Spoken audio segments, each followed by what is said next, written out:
Et je voudrais noter quand même que sur le terrain, il y a aussi une coordination, Ah, puisque à chaque fois aussi que les alliés de Al-Nusra d'Erdogan, hein, c'est les terroristes qui sont les petits protégés pas seulement d'Erdogan, mais de l'ensemble des Occidentaux, je peux dire, comme les États-Unis et leur coalition. C'est à chaque fois qu'ils sont en difficulté, il y a une intervention directe d'Israël, ouais. soit par soit par l'aide directe à tous ces terroristes, soit par des bombardements de positions syriennes, de l'armée syrienne et des positions, des positions de missiles et puis des plateformes Oui. de défense en fait de l'État syrien contre Israël. Il y a 4 jours, hein. Et Il y a à il peu y près a 3 jours, trois quatre jours, hein. jours, effectivement, il y a eu un bombardement à Sabura, donc israélien, alors que Al-Nusra était largement en difficulté, effectivement, à l'est d'Alep, et pas seulement, d'ailleurs, même on en parlera, mais aussi dans les réconciliations et dans les redditions dans les banlieues syriennes de Damas, dans les banlieues de Damas, de Homs, de Hama, et puis surtout à Alep aussi. Et ça, justement, je profite du fait que vous ayez évoqué à l'instant les réconciliations pour vous poser Hum, une question, pour avoir une précision, parce que vous insistez d'une manière régulière, et ce qui est logique, sur le hum, fait que le gouvernement syrien, qui fait enrager d'ailleurs les représentants de l'ONU, parce que apparemment ils escomptaient pas avoir une résolution de la situation aussi rapide et aussi favorable, je dirais, à la Syrie, en pardonnant à un certain nombre de terroristes les activités criminelles qu'ils ont développées pendant toute cette période avec l'arme à la main. Et ma question vise à savoir qui était vraiment globalement visé par ces réconciliations, c'est-à-dire par cette amnistie, c'est-à-dire que on a aujourd'hui une nébuleuse terroriste qui est composée, et on le sait, d'une majorité d'étrangers, c'est-à-dire de gens qui viennent de à peu près presque une centaine de pays différents. Et les réconciliations, normalement, si j'ai bien compris, ne concernent que les citoyens syriens qui se sont laissés abuser par la propagande et qui ont participé peut-être quelquefois à leur insu ou contre leur gré à quelque chose qui nuisait à leur propre pays. Est-ce que les réconciliations ne concernent que les ressortissants, enfin les ressortissants, ils sont en Syrie bien c'est rien, entendu, hein, mais forcément. est-ce que ça peut concerner aussi des autres entre, terroristes qui eux ne sont pas syriens? Je voudrais expliquer le mécanisme. En fait, depuis le début, en fait, il y a eu des appels à tous les Syriens qui pensent avoir été abusés, qui pensent et qui veulent retourner à la vie citoyenne et à la vie patriotique normale. Il y a eu depuis le début des appels disant que venez, de toute façon, nous sommes prêts à dialoguer, etc. Mhm. Puisque de toute façon, il est important de résoudre le problème entre Syriens par les Syriens. Ça, c'est un premier point. Le deuxième point, c'est il y a eu, au début peut-être il y a eu des gens qui pensaient que c'était effectivement une révolution, qu'ils allaient avoir la vie facile, etc. Et puis bon, maintenant, au bout d'un certain temps, on découvre que c'est une intervention étrangère par proxy, et que même ces gars qui pensaient qu'ils étaient en train de faire la révolution, ils se sont retrouvés avec des Français, des Britanniques, des Tchétchènes qui leur donnent des ordres, qui les entraînent, etc. Donc ça, c'est une réalité. Et ce mouvement, donc, il y a un ministère de la réconciliation qui a été créé depuis 2012, hein, je tiens à le dire. Donc, dans ce ministère propose un plan, mais en fait, les comités de réconciliation se trouvent dans chaque village, dans chaque ville, etc., qui sont composés de tous les notables, de toutes les personnes d'influence, etc., et qui cherchent donc à dialoguer, à nouer le dialogue entre les différentes parties de la population, et notamment avec ces terroristes. Je tiens à dire aussi que il y a eu pas mal d'avancées antérieures au niveau des réconciliations, mais qui ont été avortées par des pressions et des achats de personnes, je peux dire, de l'argent qui a été versé par le Qatar, l'Arabie Saoudite, en quantité, pour éviter que ces réconciliations aient lieu. Bon, aujourd'hui, la population est vraiment en a marre, je peux dire, est fatiguée de tous ces terroristes, de toutes ces des tueries, de toutes ces exactions gratuites en fait contre les uns et les autres. Et en même temps, il y a bien sûr l'avancée militaire, l'avancée de l'armée syrienne.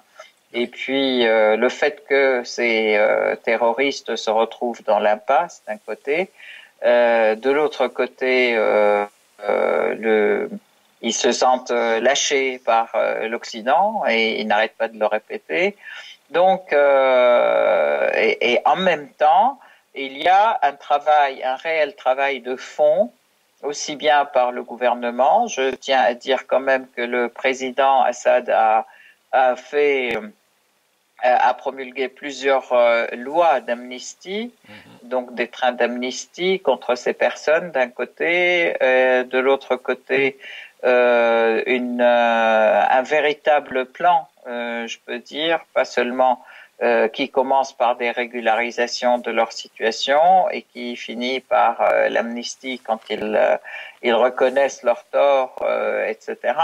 Ouais. Et puis une prise en charge des familles, de toutes les familles, de toute la population. Je veux dire, dans la prise en charge et dans les secours à la population, l'État ne fait absolument aucune différence entre les familles, disons, des terroristes ou les familles des civils, en fait, civiles. Puisque la position, c'est ils sont tous citoyens syriens, c'est la responsabilité de l'État de s'occuper de tous ces ressortissants. Ceux qui ont été dans le mauvais chemin, la patrie est comme une mère qui a des enfants qui ont été ingrats et qui cherchent toujours à les reprendre dans son sein. Donc, en fait, cette position qui est, je peux dire, ouverte, aimante, et puis de main tendue à toutes ces personnes, plus de l'autre côté, ajoutée et conjuguée de l'autre côté avec les positions de mépris des Occidentaux à ces gens, ça a fait que effectivement, maintenant, les réconciliations et les retours dans le sein de la patrie font tache d'huile, effectivement. Oui. Donc, il y a plusieurs étapes. Il y a des discussions. Après, une partie des gens une partie des personnes qui montrent leur désir de revenir dans le giron de la patrie. Donc il y a des échanges, un échange de noms, etc.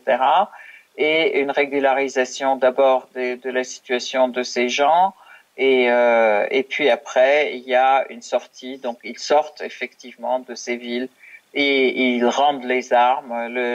Les conditions, c'est rendre les armes complètement, toutes les armes à l'État. Et après, ils signent des papiers et ils font quand même, je veux dire, ils suivent aussi une formation et ils deviennent ils deviennent des citoyens à part entière à nouveau.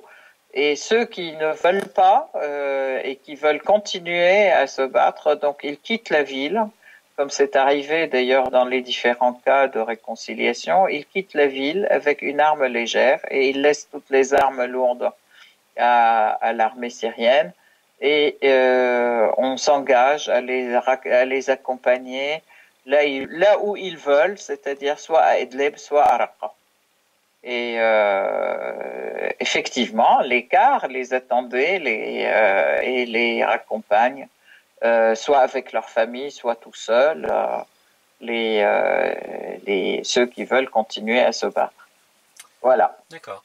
Donc c'est quand même un processus qui est, je peux dire, très civilisé, qui respecte les êtres, qui respectent leur volonté, qui respectent leur opinion, et toutes les personnes civiles qui sortent et qui quittent ces lieux de terrorisme et qui reviennent qui viennent dans les lieux sous contrôle d'État, ils sont accueillis dans d'abord soignés, parce qu'il y a toujours des ambulances qui les attendent avec tous les soins nécessaires.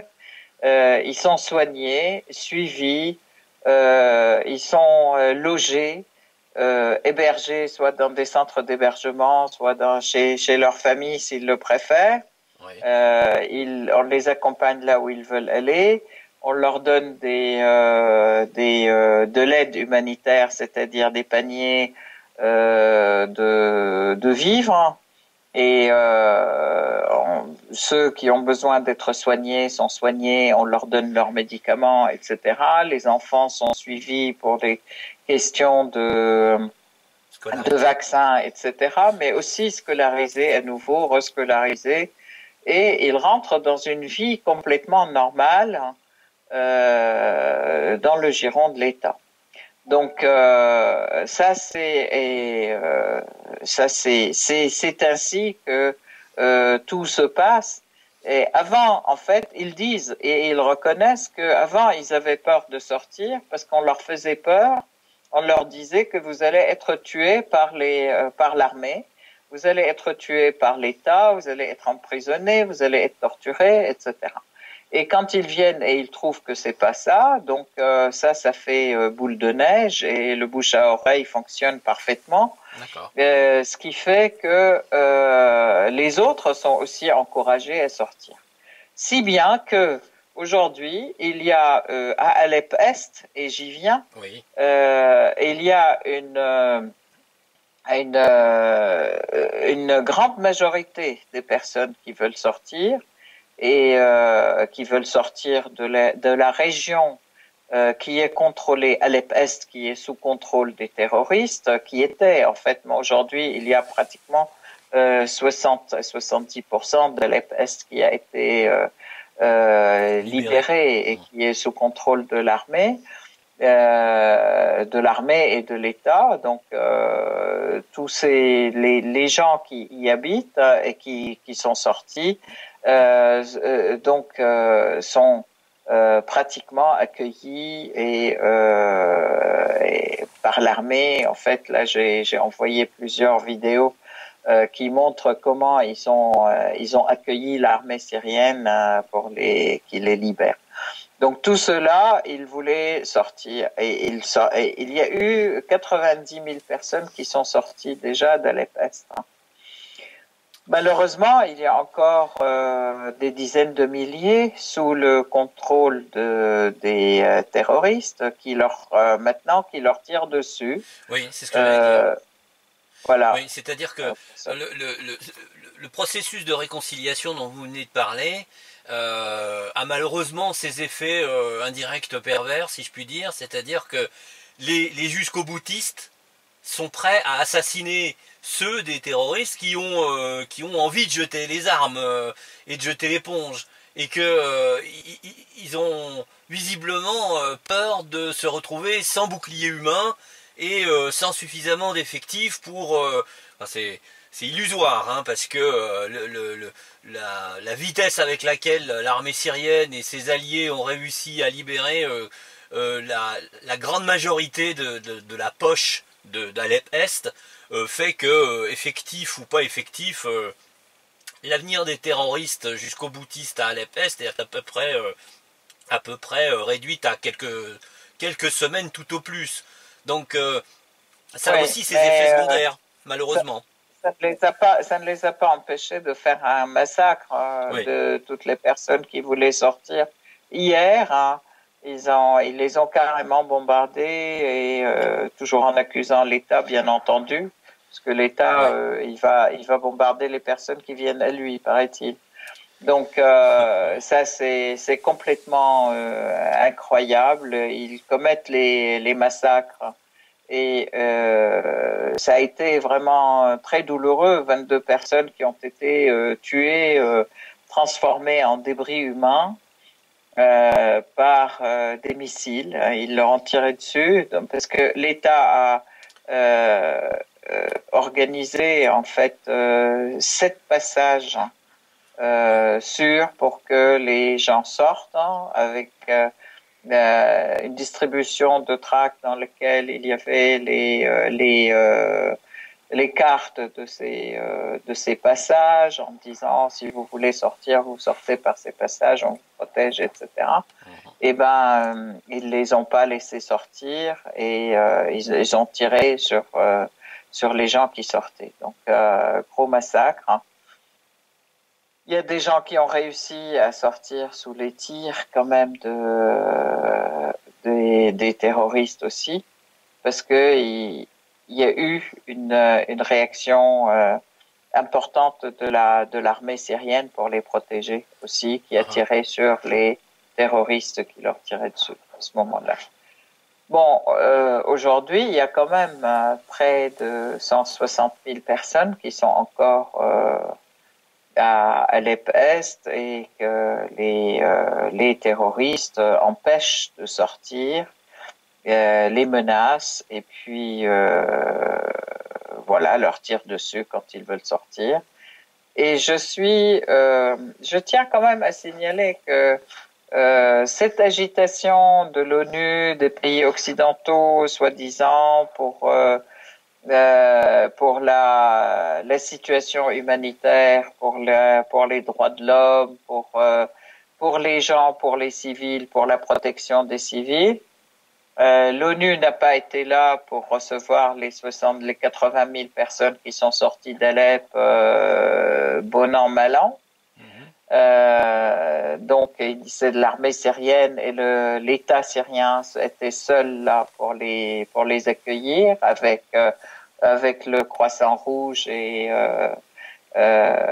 toutes les aides humanitaires qu'il fallait, et avec nos amis russes aussi qui étaient là, qui ont distribué les aides humanitaires et qui ont aussi qui aujourd'hui vont déployer un véritable hôpital ambulant pour pouvoir soigner ces personnes, ou voire même plusieurs hôpitaux ambulants. On a vu Demistura, qui est l'envoyé de l'ONU pour la question syrienne, s'alerter et même s'indigner du fait que l'État syrien cherche à récupérer les civils et à les protéger. Il voulait absolument imposer les terroristes comme interlocuteurs et comme comment dire une autogestion, une sorte d'autogestion ou de direction autogérée à l'intérieur d'Alep-Est. On l'a vu agiter, on a vu les pays occidentaux agiter, surtout d'ailleurs Jean-Marc Ayrault, agiter le drapeau de la situation humanitaire catastrophique, demander une réunion d'urgence du Conseil de sécurité pour sauver les gens à Alep-Est. Enfin, c'est tout un tas plus bien sûr une campagne médiatique mensongère, outrageante vraiment pour tout ce qui est humain et droit. Oui, oui. Voilà. Donc en fait, accusant l'État syrien de tuer son peuple comme d'habitude depuis 6 ans. Et bien sûr, comme il tue son peuple, les gens se précipitent pour aller dans ses bras. C'est ça. Oui, Donc, heureusement que cette réunion au Conseil de sécurité n'a rien donné, et grâce aussi aux positions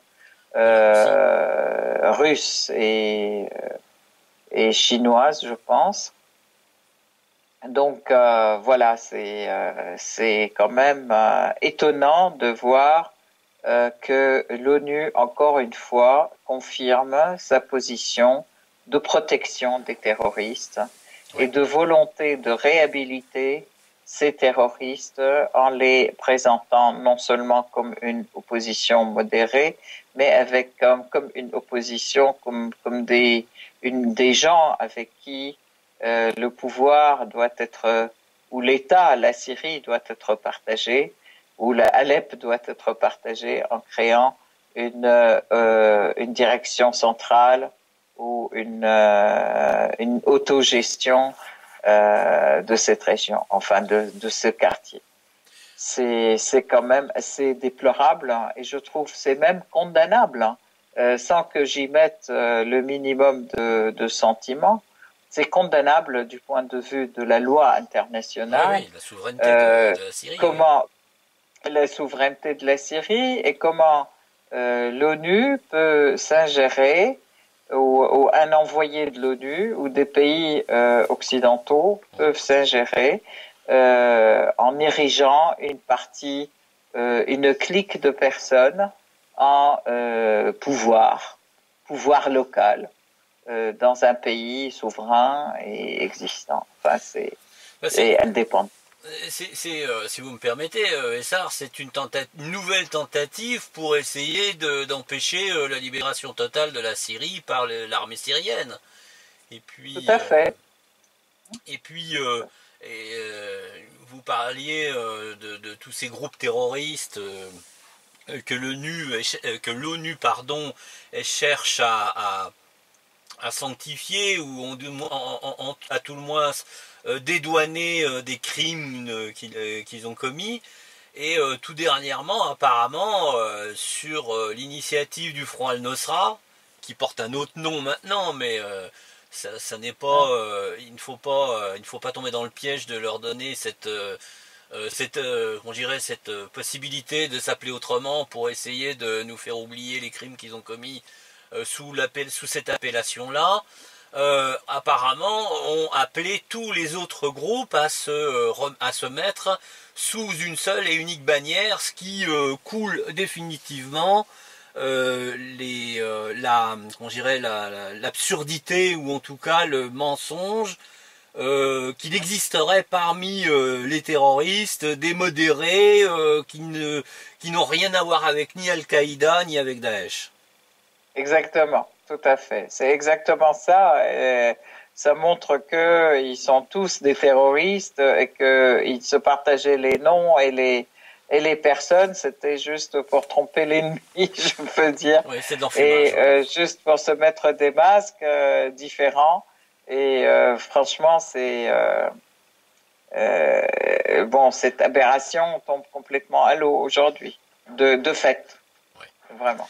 Alors, on n'a pas seulement que les instances internationales qui commencent à avoir un sérieux souci, puisque avec la libération d'une grande partie d'Alep-Est, et donc la sortie d'une grande partie des civils qui étaient soi-disant des victimes des bombardements syro-russes, on a finalement des gens qui vont commencer à pouvoir témoigner de leur situation entre les mains des terroristes, et qui vont très certainement invalider totalement le discours des bombardements syro-russes contre les civils à Alep-Est.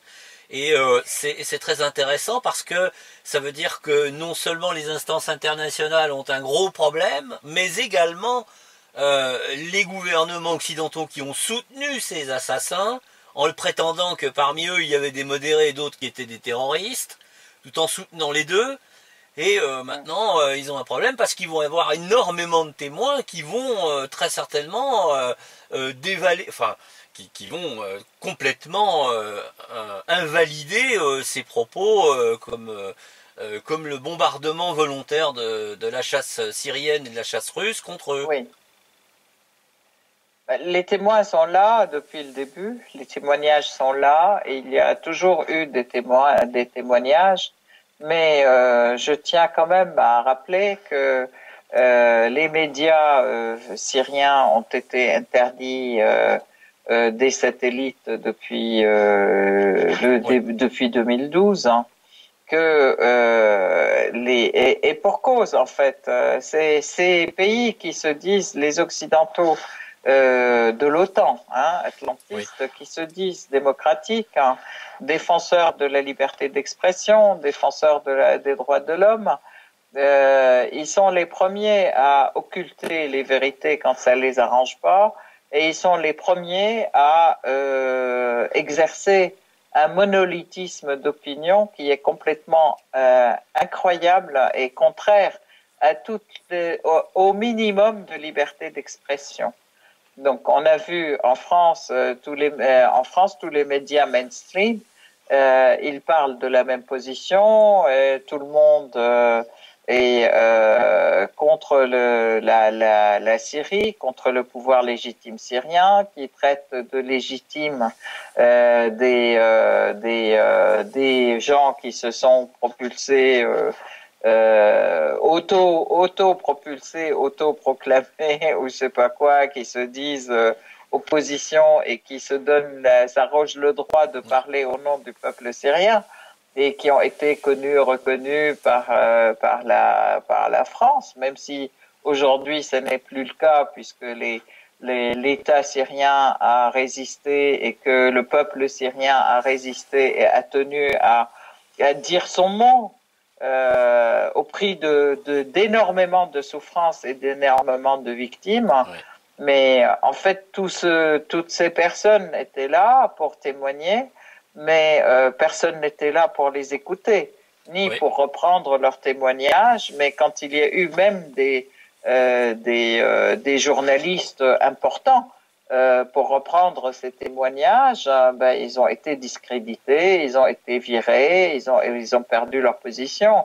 Je tiens en l'occurrence à parler d'un grand journaliste et chercheur comme Richard Labévière, comme Jacques-Marie Bourget, comme Bruno Guy, qui n'est pas journaliste, mais qui a été aussi diplomatie, débarqué de sa position. Oui, ça a été de sa position de préfet.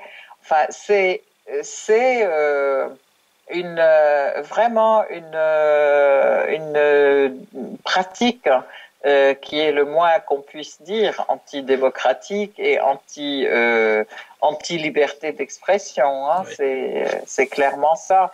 Moi, je peux dire aussi, je tiens à rappeler quand même, récemment, et on en avait parlé au 6e CITREP, l'annulation d'un colloque oui, où il y a des personnalités prestigieuses aussi, un colloque qui parle de la paix en Syrie, qui va évoquer différentes questions, et où il y avait toutes les opinions présentes, il a été annulé, interdit. Oui, oui. Alors voilà, les témoignages sont là, mais qui est là pour les écouter et comment peut-on avoir le moyen de faire parvenir cette voix à la population? C'est quand même très grave. Oui.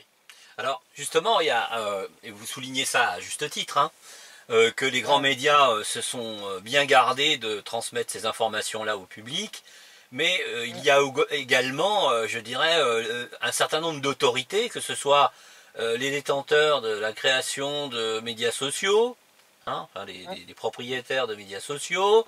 On a les autorités européennes qui ont décidé de museler en fait toutes les voix discordantes à la propagande pro-occidentale concernant la Syrie. Mais il semblerait que ça ne soit pas suffisant parce que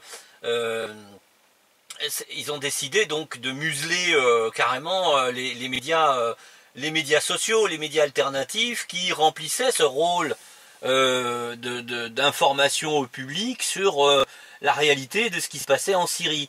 Et ces derniers jours, ils ont décidé, et à titre personnel, j'en ai moi-même, dans un des groupes où je partage de l'information, été victime, c'est-à-dire une censure qui n'a une censure invisible quelque part, c'est-à-dire que le citoyen qui veut aller dans le groupe peut toujours y venir, mais on voit très bien que la portée des publications sur ce groupe Facebook a été considérablement réduite par des algorithmes qui étranglent en fait les liens entre les différents groupes et comment je dirais, l'affichage de l'information sur le groupe et ailleurs. Et donc, mais cela n'empêche que malgré ces tentatives de plus en plus, je dirais, pas officielles, mais disons de plus en plus visibles de censure, le public commence à comprendre qu'on l'a berné et n'hésite pas à faire des efforts supplémentaires pour chercher l'information sur Internet, là où visiblement on est encore dans un espace de liberté d'expression et il faut craindre pour ceux qui cherchent à empêcher l'information de circuler que les dizaines de milliers de civils qui ont été libérés par l'armée syrienne ces derniers jours d'Alep-Est soient un considérable, je dirais, creuset d'informations, un considérable en fait paquet, j'allais dire, sans être trivial, hein, de gens qui vont publier ou qui vont faire publier leurs témoignages. Et là, très probablement que les médias classiques, les médias mainstream auront beaucoup de difficultés à démentir, parce que si on peut démentir une dizaine de témoignages, on peut difficilement démentir une dizaine de milliers de témoignages.